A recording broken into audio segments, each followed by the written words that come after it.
Materi ketiga bicara tentang pelaku pengadaan barang jasa. Oke, sebelum mulai ada yang tanyakan Bapak Ibu.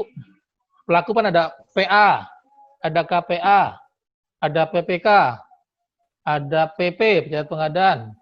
Bukan polisi pamong praja, Pak. Pejabat pengadaan.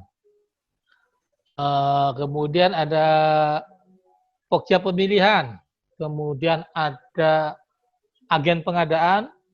Kemudian ada PJPHP atau PPHP. Dan terakhir ada penyedia. Nah, itu pelaku pengadaan. Oke, sebelum dimulai mungkin ditanyakan dulu Pak Ibu.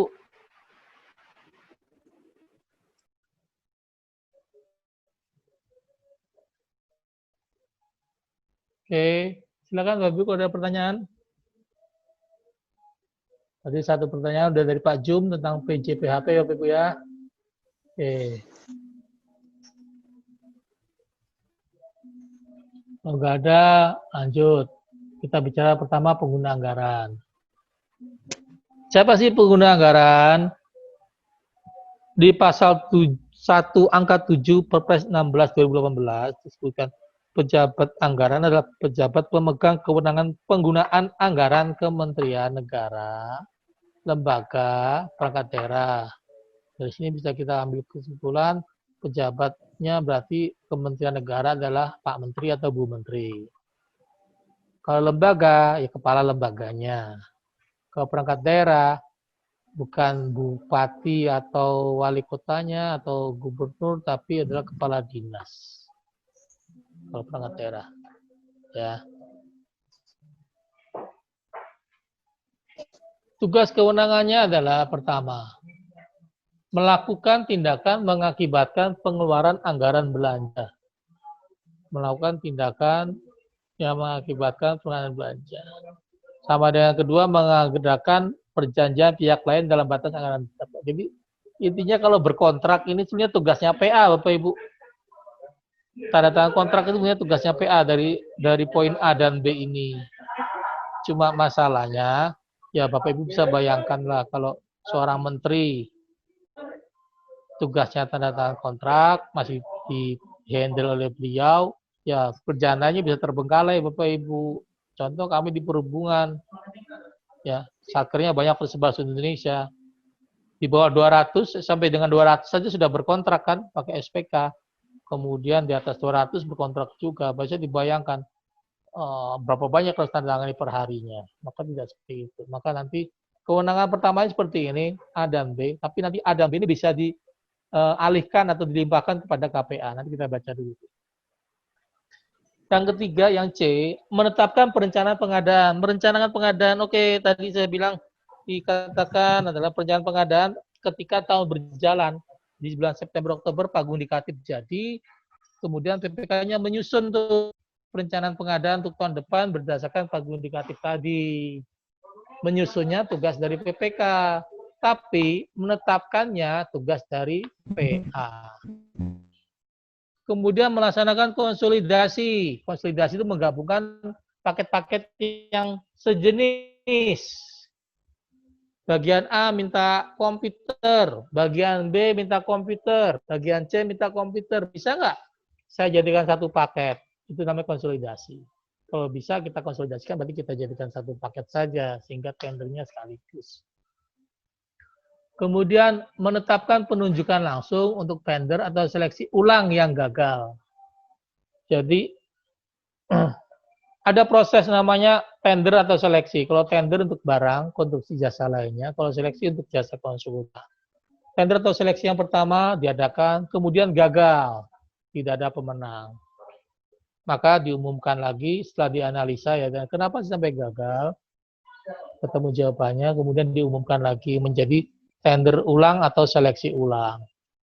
Ternyata tender ulang atau seleksi ulang ini gagal juga, nggak ada yang mau mengerjakan. Maka harus ditetapkan oleh PA bahwa proses bisa berubah menjadi penunjukan langsung. Penunjukan langsung adalah menunjuk satu pihak sebagai pelaksana, tapi tentu harus ada mekanismenya, evaluasi dan seterusnya. Oke. Kewenangan A sampai F ini bisa didelegasikan, baik itu APBN atau APBD, ya. Jadi meskipun anggarannya anggaran negara atau daerah, kewenangan A dan F ini bisa dialihkan atau didelegasikan pada yang di bawahnya. Siapa di bawahnya? KPA, kuasa pengguna anggaran. Itu untuk A sampai F, untuk APBN dan APBD. Ya. Tapi ada huruf G sampai I. G sampai I ini yaitu menetapkan PPK, pejabat pengadaan, PJ PHP atau PPHP, penyelenggara swaklola, tim teknis, dan tim juri atau tim ahli untuk melaksanakan sayembara atau kontes. H. Menyatakan tender atau seleksi gagal. I. Menetapkan pemenang pemilihan atau penyedia untuk metode pemilihan, tender, penunjukan langsung, e-purchasing, barang, konstruksi jasa lainnya dengan pagu paling sedikit di atas 100 M. Jadi kalau di atas 100 M, yang tendering adalah Pokja Pemilihan, tapi yang menetapkan adalah PA. Kalau jasa konsultan di atas 10 M, ya. Nah, kewenangan G sampai I ini tidak dapat delegasikan kepada KPA kalau pakai APBD. Jadi pemerintah daerah nggak bisa nih poin G sampai I. Kalau kementerian lembaga dari A sampai I bisa didelegasikan dari PA ke KPA. Semuanya bisa didelegasikan dari PA ke KPA. Tapi kalau pemerintah daerah cuma sampai A, dari A sampai F bisa delegasikan, G, HI-nya dihandle sendiri oleh PA dalam ini kepala dinas. Oke. PA dan ditanyakan Bapak Ibu. Ya. Jadi kewenangannya sebenarnya PA itu tanda tangan kontrak, tapi dilihat lagi kalau Bapak Ibu kesempatan jadi PPK, jadi KPA, dilihat adakah kewenangan tanda tangan kontrak. Kalau nggak ada berarti masih di atasnya yang tanda tangan kontrak. Oke. Ada yang tanyakan untuk PA Bapak Ibu?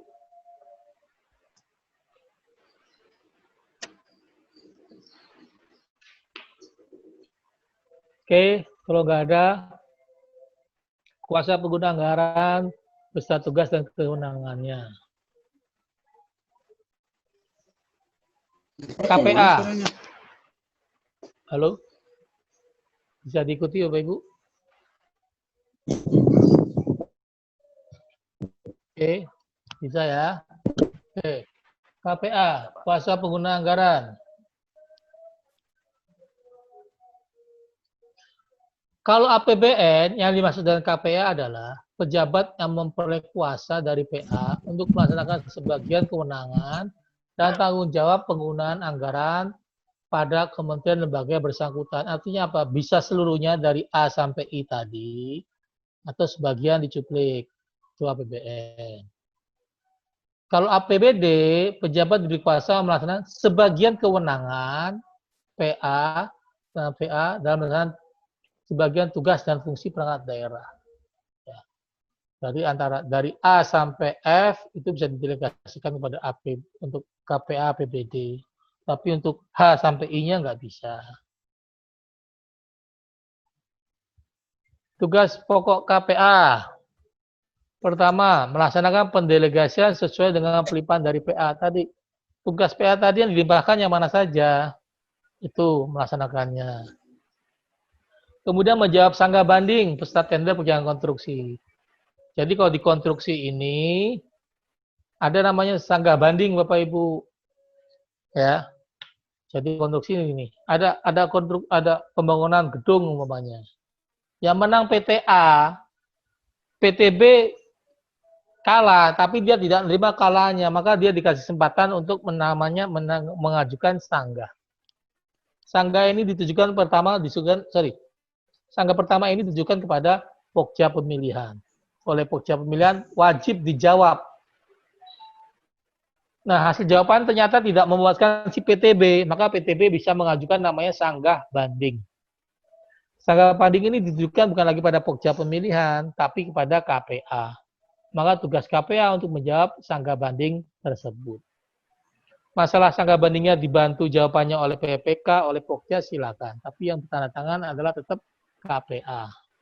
Ini untuk perjalanan konstruksi khusus ya, untuk barang, jasa lainnya, terjadi konstruksi tidak ada sangga banding. Kemudian C, dapat menugaskan PPK melaksanakan kewenangan terkait dengan, nah ini.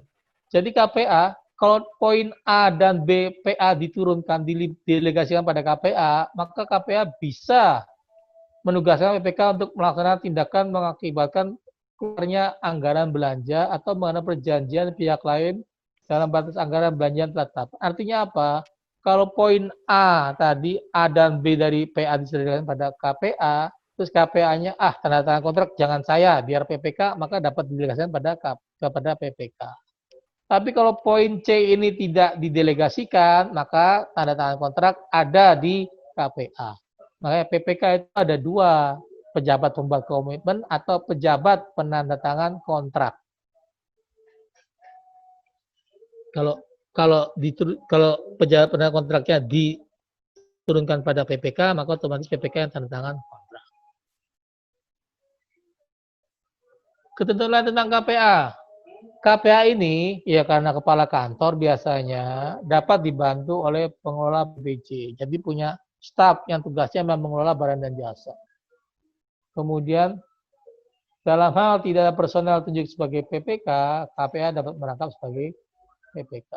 Jadi kalau di struktur Bapak tidak ada PPK, Bapak sebagai KPA bisa saja tugas PPK tadi dirangkap oleh KPA. Weh, gajinya double dong, honornya double dong. Kalau honor kan di pemerintahan cuma dimilih salah satu. Ya, mau ambil yang mana. Kalau jabatan sih bisa merangkap, tapi kalau honor diminta satu. Silakan pilih yang mana. Ya. Kalau memang tugas PPK tidak ada yang diserahkan, kalau memang nggak ada yang jadi PPK, KPA merangkap PPK, maka tugas KPA merangkap sebagai PPK. Artinya apa? Tugas PPK itu dirangkap oleh KPA. Itu ketentuan lain tentang KPA. Sudah dua, ada yang tanyakan dulu Bapak Ibu? Dari PA, kemudian ke KPA.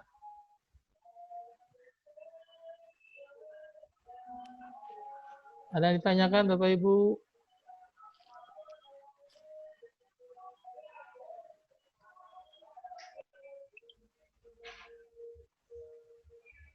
Ya Pak. Silakan. Kalau di KPA ini, tidak ada yang anggaran yang paling sedikit atau paling tinggi Pak ya. Kalau di PA Pak? tadi kan ada Pak. Kalau di PA tadi kan ada tender di atas 100 M. Nah, kalau di KPA ini tidak terlihat ya Pak ya. Tidak ini terlihat Pak, ya? Berapa. Apa otomatis yang di bawah yang paling tertinggi 100 misalnya. Kalau tadi kan minimal PA, minimal 100. Gini, kalau ini sorry. Ya. Yang poin ini kan menetapkan Pak ya, pemenang. Kalau ada tender nih umpamanya ngebangun rumah sakit. Ya Pak ya, rumah sakit. Nilainya berapa? 1 triliun. 1 triliun. Yang melaksanakan tender tetap Pokja pemilihan. Pokja pemilihan. Tapi Pokja pemilihan setelah selesai lapor kepada PA-nya. Ini hasilnya seperti ini, sehingga silakan ditetapkan. Jadi yang menetapkan adalah PA. Kalau di atas 100 M. Tendernya tetap Pokja pemilihan. Tapi kalau tugas ini karena anggarannya APBN, karena tugas ini bisa dilimpahkan kepada KPA. Berarti kalau ini dilimpahkan ke KPA, maka kalau ada tender 1 triliun tadi, yang menetapkannya adalah KPA, Bapak. Ya. Jadi tergantung nih, ada nggak pelimpahannya. Kalau sebagai KPA nanti insya Allah, kemudian ada tugas PA tadi, ya dikaji dulu Pak, mana yang menjadi kewenangannya. Jangan sampai klausul tanda tangan penetapan tadi nggak ada, Bapak tetapkan. ya, klausul tadi itu tergantung. dari poin A sampai I F. tadi, tolong yang mana? Kalau APBD cuma sampai F Pak ya, tapi kalau APBN sampai dengan I. Itu mana yang didelegasikan? Oke. Terima kasih, Pak. Baik Pak. Ada lagi Pak Ibu? Oke. Kalau nggak ada, berikutnya adalah pejabat pembuat komitmen beserta tugasnya. Oke. Apa pejabat pembuat komitmen? Komitmen adalah pejabat yang diberi kewenangan oleh PA-KPA untuk mengambil keputusan dan atau melakukan tindakan yang dapat mengakibatkan pengeluaran anggaran belanja negara atau anggaran belanja daerah. Jadi pengertiannya ini dikasih kewenangan oleh PA-KPA untuk melaksanakan kontrak, tanda tangan kontrak. Ya, keputusan mengeluarkan anggaran negara atau anggaran belanja daerah. Tugas PPK lumayan banyak Bapak Ibu, ada di pasal 11, nanti kalau ada ujian silakan dibuka pasal 11 tugas PPK. Tadi, menyusun perencanaan pengadaan. Satuan 3 bahasa kami untuk pagu anggaran, pagu indikatif tadi di bulan September Oktober saat sudah selesai, maka PPK harus menyusun perencanaan pengadaan untuk tahun depan. Ya, berdasarkan pagu indikatif tadi. Nanti setelah jadi disusun oleh PPK harus ditetapkan oleh KPA. PA, KPA, tergantung delegasinya sampai mana. Kemudian menetapkan spek teknis atau KAK. Jadi kalau mau mengadakan sesuatu harus dibuat spek teknisnya. Nah, siapa yang tugas membuat spek teknis? Yang membuat adalah tugas dari PPK. Khusus konsultan, bukan spek teknis namanya, yaitu disebut dengan KAK. Menetapkan rancangan kontrak. Rancangan kontrak nih, mau dicara bayarnya berapa kali, ada uang muka apa tidak, itu tugas dari PPK untuk menetapkan rancangan kontrak. Kemudian menetapkan HPS. Punya pagu anggaran, beli handphone 2 juta, misalnya nih, kita pribadi ya, punya anggaran pagunya 2 juta beli handphone. Maka sesuai spek yang kita butuhkan, TPK menetapkan nih, saya butuh yang 8 RAM-nya 4 GB atau 6 GB, lebarnya 6,5 inch, kemudian memorinya 64 GB.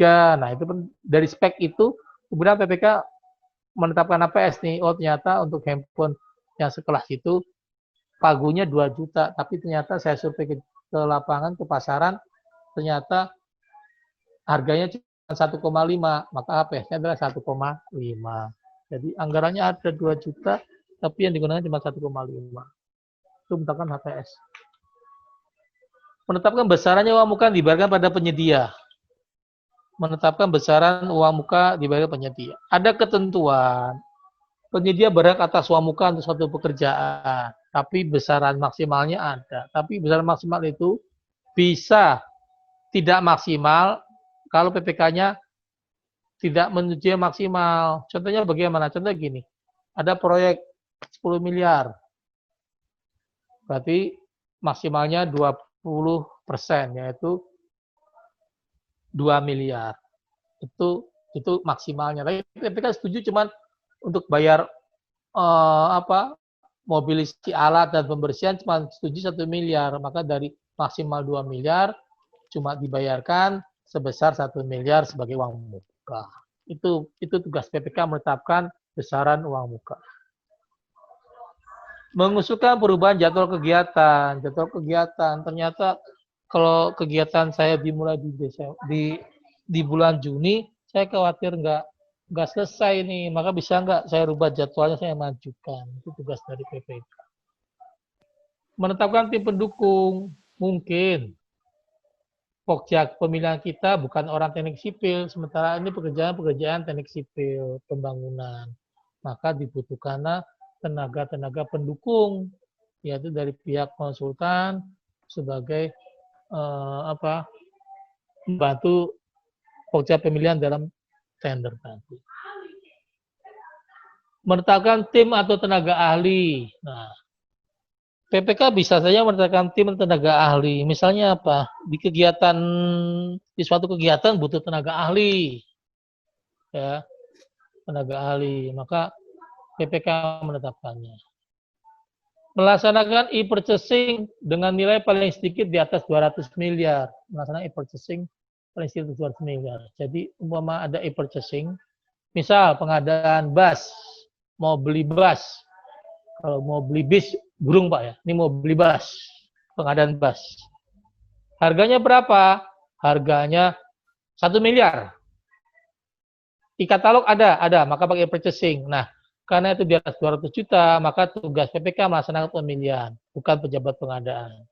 Pejabat pengadaan kalau sampai dengan 200 juta. Misalnya mau beli motor nilainya berapa? 150 juta, maka e-katalognya ada, maka belanja e-purchasing yaitu pejabat pengadaan. Tapi kalau sampai di atas 200, yang e-purchasing adalah PPK. Kemudian tugas PPK berikutnya adalah menetapkan surat penunjukan penyedia barang atau jasa. Jadi setelah proses tender selesai, ya, kemudian ditetapkan pemenangnya, baik oleh Pokja kalau sampai dengan 100 miliar untuk barang kontrak jasa lainnya, atau 10 miliar oleh Pokja kalau untuk jasa konsultan, atau di atasnya oleh PA. Tetapkanlah pemenangnya. Nah, setelah pemenangnya, maka diserahkan pada PPK untuk menerbitkan namanya SPPBJ, Surat Penunjukan Penyedia Barang atau Jasa. Masih tugas berikutnya, mengendalikan kontrak. Itu juga tugas PPK. Artinya apa? Kontrak bisa saja ditandatangani oleh pihak PA atau KPA. Tapi pengendaliannya tetap oleh PPK. Misalnya gimana? Pekerjaan jangan sampai terlambat. Nah, tugas PPK untuk memantau jangan sampai terlambat pekerjaan tersebut. Kemudian yang KLL, melaporkan pelaksanaan dan penyelesaian kegiatan pada PA KPA. Jadi kalau pekerjaan sudah selesai, ada serah terima dari penyedia pada PPK. Nah, PPK ini harus melaporkannya kepada PA KPA. Kemudian kalau sudah laporkan, serahkan hasil pekerjaan tersebut pada PA KPA. Kemudian yang N, menyimpan dan menjaga keseluruhan dokumen pelaksanaan kegiatan. Jadi kalau yang N ini menyimpan keutuhan seluruh dokumen pelaksanaan kegiatan, ya, yang menjadi tanggung jawab PPK apa, yaitu ditanggung jawabi dengan cara disimpan dengan yang baik. Kemudian tugas yang O, PPK harus menilai kinerja penyedia. Kinerja, jadi kalau ada satu paket pekerjaannya gagal selesai, waktunya habis, pekerjaan belum selesai, PPK harus dapat menilai perusahaan tadi, berhak nggak dikasih perpanjangan waktu. Kalau berhak ya dikasih, tapi pelaksanaan didenda. Itu tugas dari PPK. Oke, sampai sini yang tanyakan Bapak Ibu PPK. Nah, PPK mendapat wewenang dari PA kepada KPA, KPA bisa jadi PPK, yaitu untuk melakukan tindakan mengakibatkan pengeluaran anggaran belanja atau mengadakan dan menetapkan perjanjian dengan pihak lain dalam batas anggaran belanja yang telah ditetapkan. Jadi menjadi tugas PPK. Tanda kontrak tugasnya PA KPA, tapi tergantung delegasi sampai mana ke KPA. KPA tidak mau berarti ke PPK. Oke. Itu PPK Pak, Bapak ada yang ditanyakan silakan.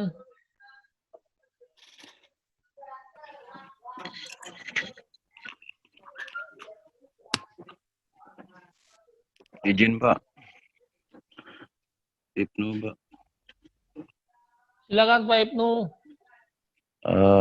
Tentang tugas dan tanggung jawab Pokja pemilihan. Kapan Pokja pemilihan harus belum dibentuk? belum. Belum. Sebentar. Baru sampai pejabat. Baru sampai pejabat pembuat komitmen dulu nih. Habis ini. Semangat banget itu. Oh. Tanggung apa ya? Oke. Sampai PPK dulu.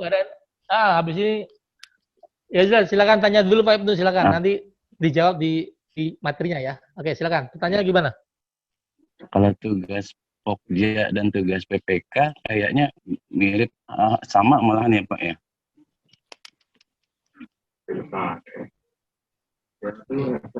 Kalau dibilang sama gini Pak, batasannya ya. Terus apa lagi? Kemudian kapan harus dibentuk Pokja atau cukup dengan PPK aja? Kondisi yang menyebabkan apa yang harus ada Pokja atau PPK, apakah kewenangan KPA aja cukup pembentukan atau ada kondisi tertentu harus dibuat Pokja?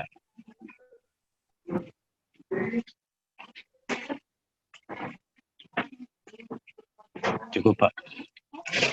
2 pertanyaan ya. Iya, Pak. Oke, nanti dijawab di materi tentang Pokja. Baik. Oke, untuk PPK ada yang ingin tanyakan lagi Bapak Ibu?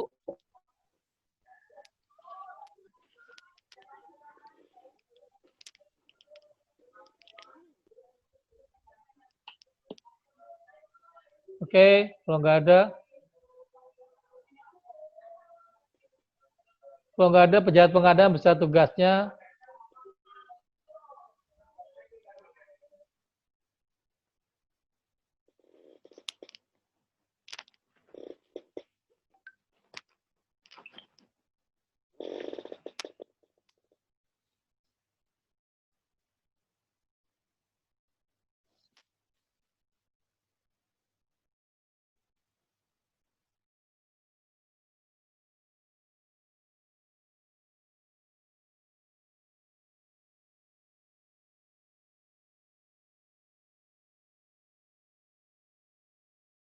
mengadakan pemilihan penyedianya adalah pejabat pengadaan. Tapi kalau di atas itu nanti namanya Pokja pemilihan. Kalau e-purchasing sampai dengan 200 juta itu pejabat pengadaan. Di atas itu PPK. Oke. Pokja pemilihan. Pokja pemilihan adalah kelompok kerja pemilihan. Selanjutnya Pokja pemilihan adalah sumber daya manusia ditetapkan oleh UKPBJ untuk mengolah pemilihan penyedia. Tugasnya seperti ini. Pokja pemilihan, melaksanakan persiapan dan pelaksanaan pemilihan penyedia. Kemudian pemilihan penyedia untuk masuk katalog elektronik. Menetapkan pemenang pemilihan tender atau penjualan langsung barang konstruksi jasa lainnya dengan nilai pagu paling banyak 100 miliar. Kalau untuk jasa konsultan paling banyak 100 miliar. Pokja pemilihan 3 orang, ya, harus ganjil supaya tidak stuck ya. Kalau ganjil kan 2 setuju, 1 enggak, masih bisa lanjut berdasarkan keputusan. Tapi kalau 2 setuju, 2 enggak, udah draw, ya udah mandek, susah. Maka harus ganjil. Dapat dibantu oleh tim atau tenaga ahli. Tadi umumnya ada proses tender, Pokja pemilihannya bukan orang teknik sipil, padahal tendernya tender jasa konstruksi. Maka PPK bisa minta perencananya untuk membantu Pokja pemilihan. Oke, kembali ke pertanyaan Pak Ibnu tadi, sama nggak tugas Pokja dengan PPK? Secara garis besar beda, Bapak.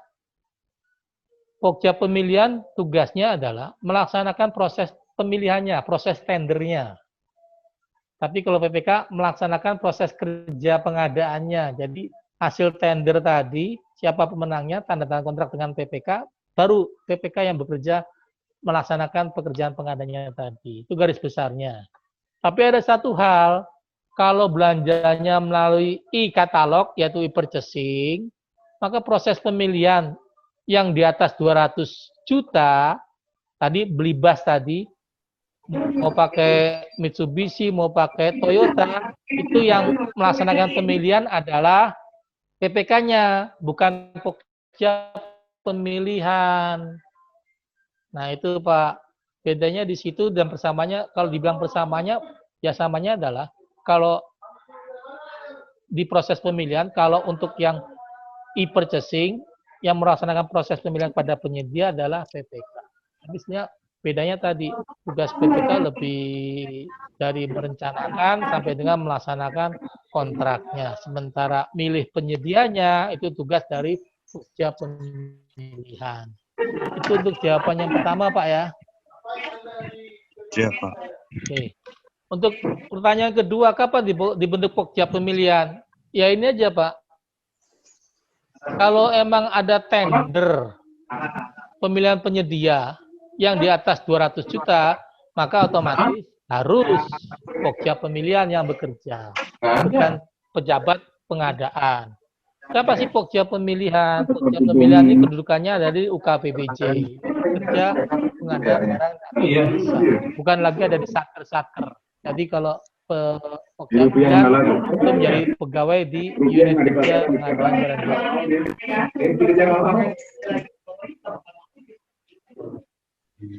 Itu Pak Ibnu. Siap, Pak.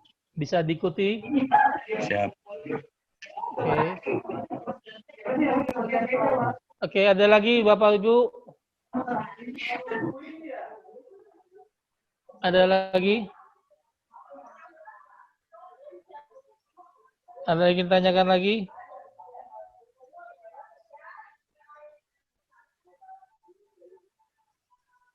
Lanjut. Lanjut, Ada lagi Bapak Ibu, silakan. Oke.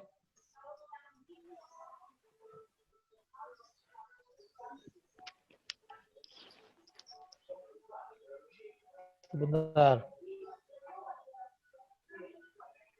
Oke, lanjut. Setelah Pokja pemilihan, ada namanya adalah agen pengadaan beserta tugasnya. Agen pengadaan gini aja Pak, agen pengadaan itu istilahnya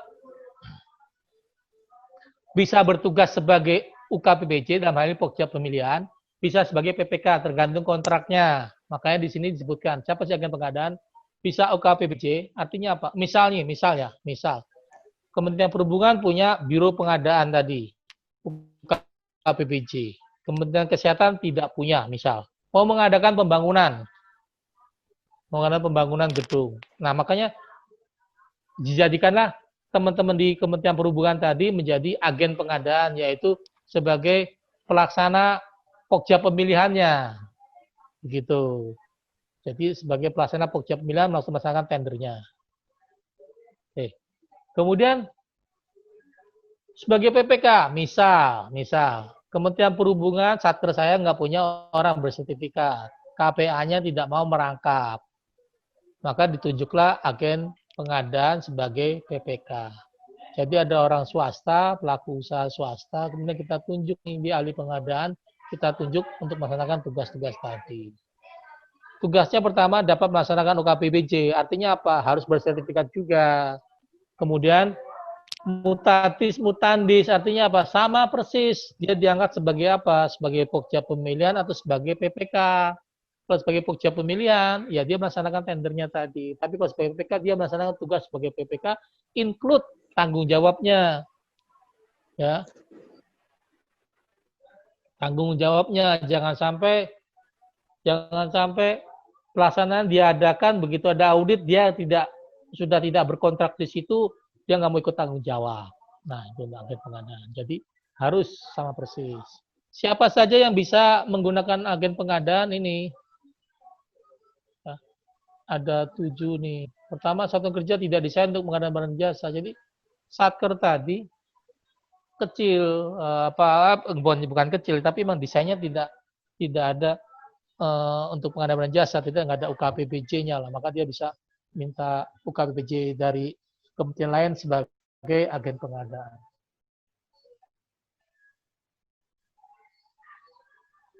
Asal bikin lembaga UKPBJ nggak optimal, nggak maksimal. Jadi daripada bentuk seperti itu, mendingan pakai agen pengadaan. Kementerian baru dibentuk atau lembaga baru dibentuk atau daerah berhasil pemekaran, belum siap ada UKPBJ, unit kerja barang jasa, cocok pakai agen pengadaan. Ada agen pengadaan suatu kementerian tapi udah terlalu berat beban kerjanya sehingga bisa menggunakan agen pengadaan. Kompetensi sumber daya manusia tidak dapat dipenuhi. Ada agen pengadaan tapi ternyata untuk tender bangun pelabuhan internasional nggak ada yang sanggup dia di pengadaan itu, maka bisa pakai agen pengadaan. Apabila diserahkan kepada agen pengadaan malah dapat nilai lebih, artinya apa? Yang nggak ada kecurangan segala macam, nggak bisa diintervensi. Nah, kemudian meminimalisir risiko hambatan. Kalau kompetensi akupensi di UKPBJ kantor kita kurang, daripada terhambat, lebih pakai agen pengadaan. Ini yang disebut tanggung jawabnya ya. Agen pengadaan berdasarkan proses pemilihan, sebagian dari seluruh tahapan, Ya, kalau dia sebagai pokja pemilihan, dia bisa melaksanakan tender tadi pemilihan. Yang pasti harus ikut bertanggung jawab atas kegiatan tersebut, terutama PPK. Jangan sampai udah nggak PPK, dia lepas dari aturan itu. Oke, sampai sini agen pengadaan tanyakan Pak. Mutatis mutandis sama persis artinya. Oke, ada lagi tanyakan Bapak Ibu? Kalau dia dianggap sebagai PPK, maka tugas PPK itu sama persis dilaksanakannya, mutatis mutandis. Silakan Bapak Ibu, boleh ditanyakan.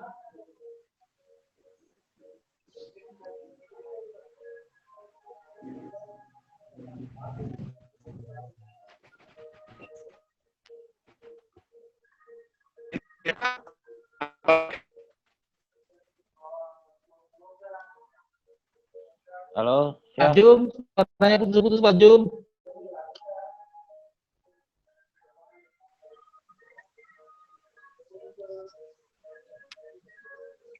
Oke, ada yang ditanyakan?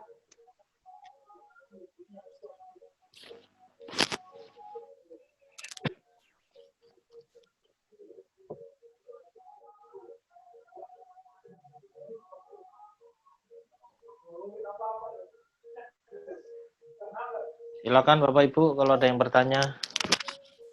Oke, Mohon maaf Bapak Ibu yang kalau nggak ada bertanya. Mohon maaf audionya bisa dimatikan Bapak Ibu yang tidak bertanya, yang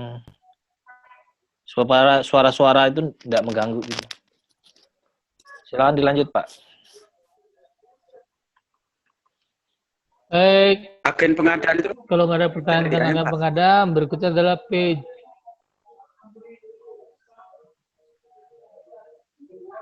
Gimana Bapak?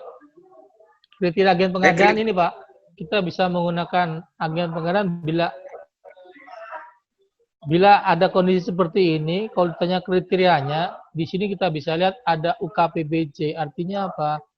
Unit kerja kementerian lain atau perangkat daerah lain.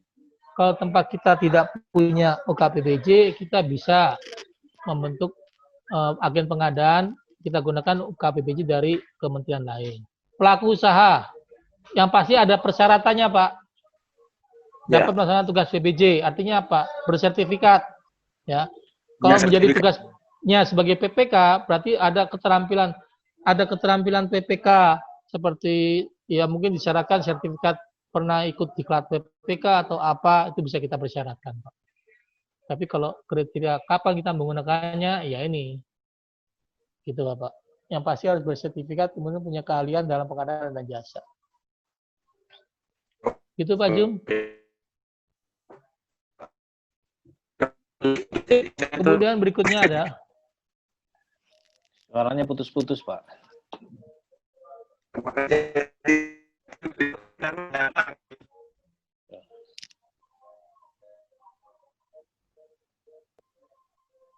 Oke.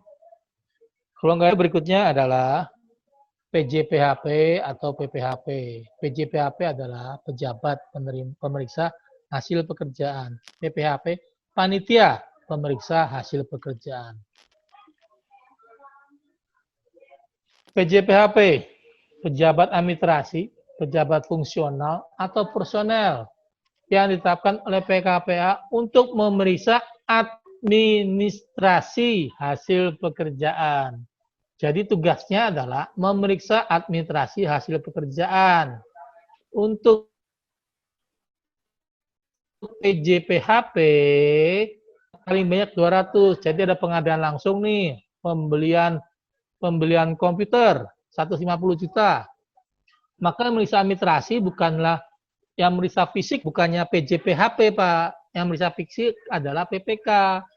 PJPHP yang memeriksa administrasi. Nanti setelah PPK mau menyerahkan pada KPA sebelum menerima itu menugaskan PJPHP untuk memeriksa administrasinya. Kalau PPHP tugasnya memeriksa administrasi hasil pekerjaan paling sedikit di atas 200 untuk barang, konsumsi jasa lainnya. Untuk konsultan di atas 100. Nah ini Pak, jadi bedanya sekarang, yang tadi ada yang bertanya, pengadaan obat. ya, pengadaan obat. Yang merencanakan bagian instalasi. Tapi yang memeriksa kebetulan orangnya sama, boleh apa enggak? Ya enggak, betul kan?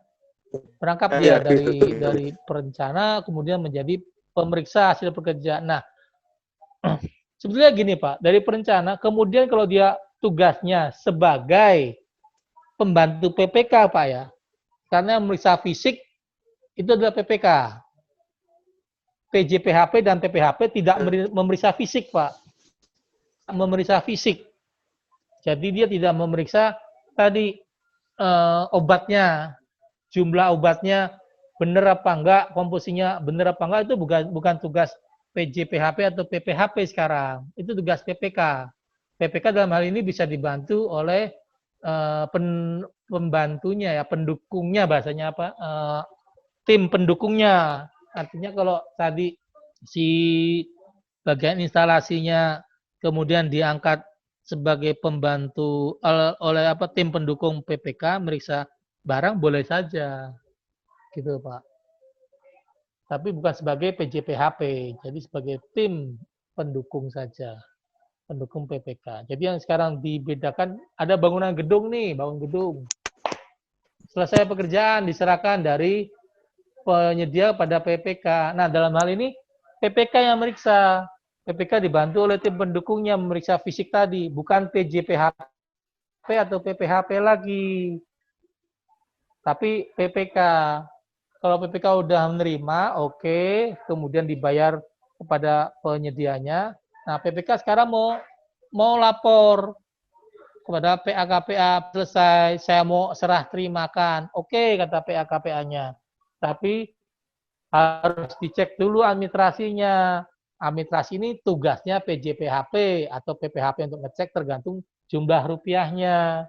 Kalau untuk sampai 200 juta, barang konstruksi jasa lainnya, itu tugas PJPHP. Konsultan sampai dengan 100 itu tugas PJPHP. Di atas itu tugas PPHP. Apa yang diperiksa? Pertama, perencanaannya. Ada apa enggak? Jangan sampai kayak orang Jawa bilang, ujuk-ujuk ada. Tahun kemarin enggak dianggarkan, tahun ini tiba-tiba ada. Enggak boleh seperti itu. Kemudian SK-nya PPK ada apa enggak? Dokumen perencanaan pengadaannya ada apa enggak? Itu aja yang diperiksa. Sampai dengan dokumen berita acara serah terima dari penyedia pada PPK. Itu Pak, jadi tugasnya bukan lagi ngecek fisik tadi, tapi tugasnya ngecek administrasi. Itu ada yang ditanyakan untuk PJPHP atau tadi untuk yang pertanyaan tadi apa? Kalau instalasi tadi ya tergantung instalasi tadi tugasnya sebagai tim pendukung apa tidak. Ya Pak, mau menanyakan terkait yang masalah. Ya Pak, mau menanyakan terkait yang PJPHP atau PPHP. Itu kan berarti kalau memeriksa secara administrasinya saja, itu kan berupa dokumen atau berkas bukan barangnya Pak ya.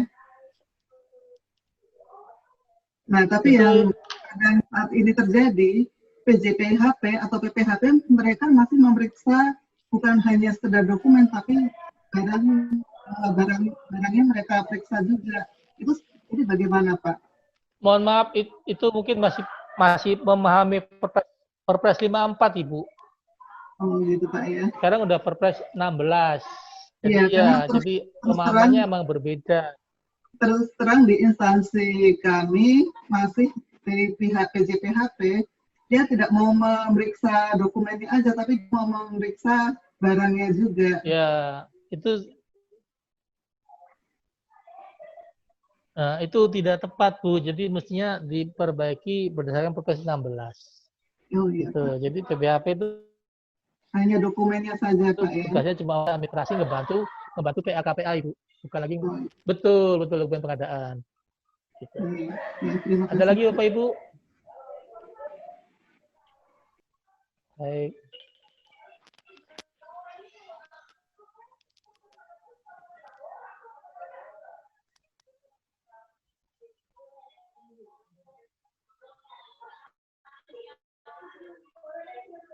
Ada lagi tanyakan? Kalau nggak ada, oke lanjut ke berikutnya. Penyelenggara swaklola beserta tugasnya. Penyelenggara swaklola ada tim persiapan, ada tim pelaksana, ada tim pengawas. Tim persiapan tugasnya adalah menyusun sasaran, rencana kegiatan, jadwal pelaksana, dan rencana biaya. Artinya apa? Menyusun sasaran. Sasaran yang dicapai apa sih? Nah, itu kan ditetapkan oleh KPA nanti.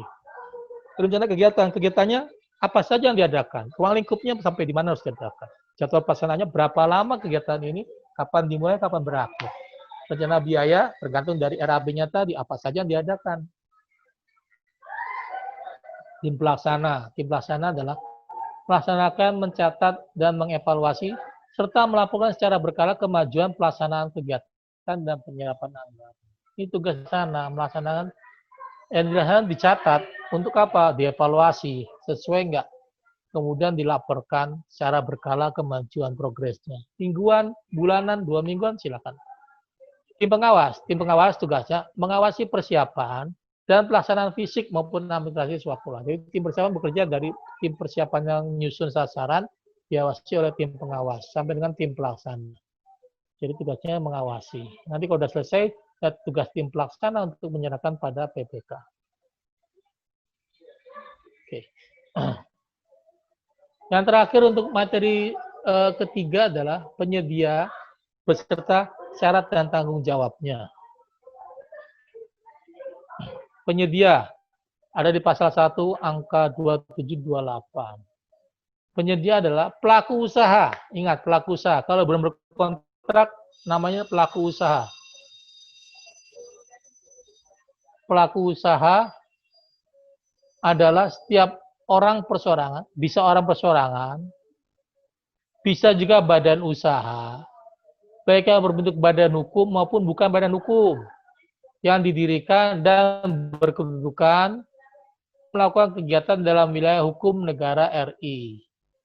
Ya. Baik sendiri-sendiri maupun bersama-sama melalui perjanjian kerjasama menyelenggarakan kegiatan usaha dan berbagai bidang ekonomi. Jadi bisa pelaku usaha itu bisa orang bersorangan, bisa badan hukum, bisa berjalan sendiri, bergerak sendiri, bisa juga berkonsorsium. Ya. Kemudian penyedia adalah pelaku usaha yang menyediakan barang jasa dan kontrak. Jadi kalau bisa disebut penyedia, kalau si pelaku usaha tadi sudah terikat kontrak untuk melaksanakan pekerjaan, itu baru disebut penyedia. Kalau belum kita kontrak mah kita sebutnya itu pelaku usaha. Oke, sampai sini yang ditanyakan?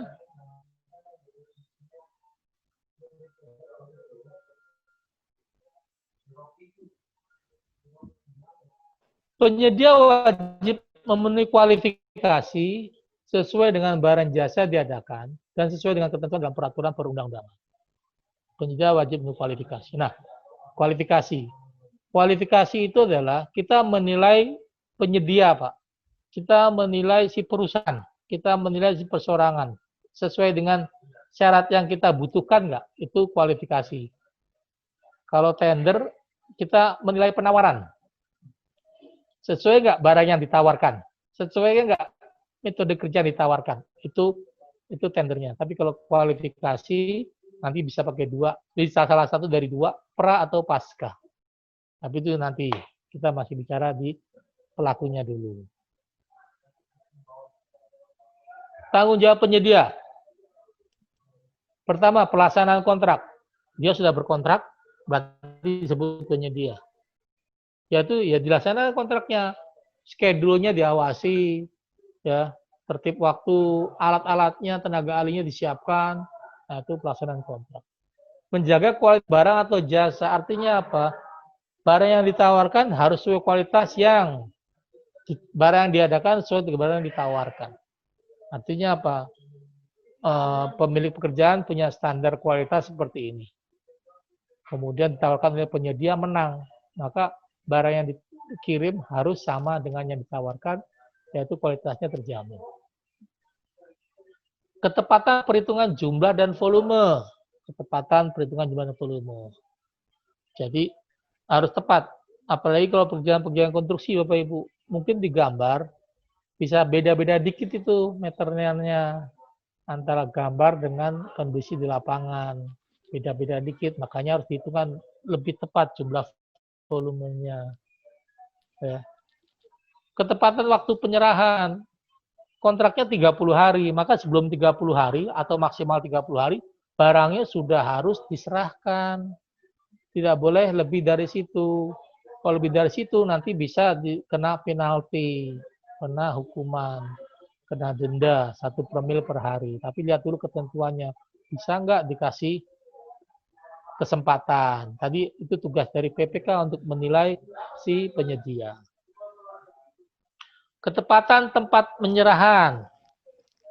Tempat penyerahan. Mungkin kantor kita di Jakarta, tapi kemudian barang harus dikirim ke Papua. Maka tempatnya di mana? Kalau saya kirim ke Jakarta, maka saya harus kirim diri ke Papua. Nah, tinggal disebutkan nih bahwa tempat penyerahannya ada di Papua. Sehingga si penyedia juga memperhitungkan, oh barang ini dikirim ke Papua, bukan ke Jakarta. Oke, itu tanggung jawab penyedia. Oke, sampai sini tanyakan Bapak Ibu. Materi 3 sudah habis.